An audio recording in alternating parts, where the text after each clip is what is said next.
c'est très compliqué. Le Sénat vient encore aujourd'hui de rejeter un texte proposé par la Chambre des représentants. Vous savez, la Chambre des représentants dominée par les Républicains, le Sénat dominé par les démocrates. Toujours pour la même raison. C'est un texte à la base pour qu'on évite un shutdown. Il faudrait qu'il y ait un texte pour donner de l'argent au gouvernement et lui permettre d'avoir des dépenses courantes normales. Il faut que ce texte soit voté dans les mêmes termes exactement par le Sénat et par la Chambre des représentants. Sauf que la Chambre des représentants vote le texte en y ajoutant un addendum, un petit appendice précisant qu'il veut en contrepartie que la loi sur la réforme de la santé de Barack Obama soit repoussée d'un an ou que certains éléments soient modifiés. À chaque fois, ce texte est présenté avec un addendum et à chaque fois, le Sénat le rejette. Encore un énième aller-retour a été fait aujourd'hui dans la journée avec un vote négatif du Sénat. Donc toujours pas d'accord. On va voir qui va craquer le premier et on essaie de voir comment s'en sortir. Et certains républicains commencent à penser que cela risque de leur coûter assez cher pour les prochaines élections parce que beaucoup d'Américains interrogés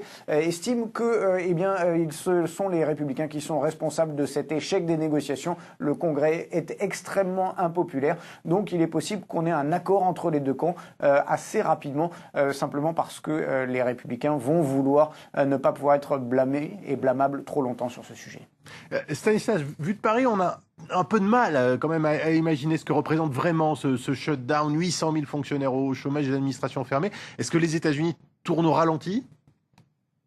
Alors pas vraiment, parce que ce sont des services non essentiels qui sont fermés. C'est-à-dire que si vous êtes touriste et que vous voulez vous rendre dans un musée national, il y en a beaucoup à Washington, vous trouverez la porte fermée. On l'a encore essayé tout à l'heure de se rendre dans des musées du centre-ville. C'était complètement fermé. Idem si vous voulez aller dans des parcs nationaux, c'est fermé. Idem si vous voulez faire renouveler votre passeport en ce moment, ce n'est clairement pas le meilleur moment. Après cela, les services essentiels, la sécurité nationale, l'inspection alimentaire par exemple, tout cela, cela reste en place. On a vu des fonctionnaires tout à l'heure qui s'étaient retrouvés ce matin en arrivant à leur ministère, qui se sont retrouvés, non pas mis à la porte, mais mis au chômage technique pour la journée. On leur a expliqué, vous travaillez, vous arrêtez de travailler, vous arrêtez de travailler.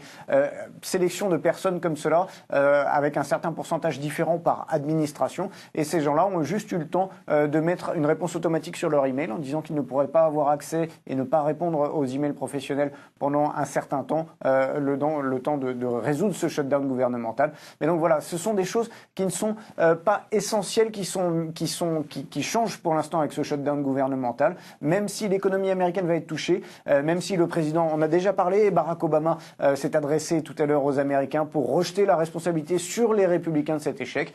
Pour l'instant, pas des changements énormes aux États-Unis, mais cela risque de se sentir et d'avoir un coût financier et un coût politique.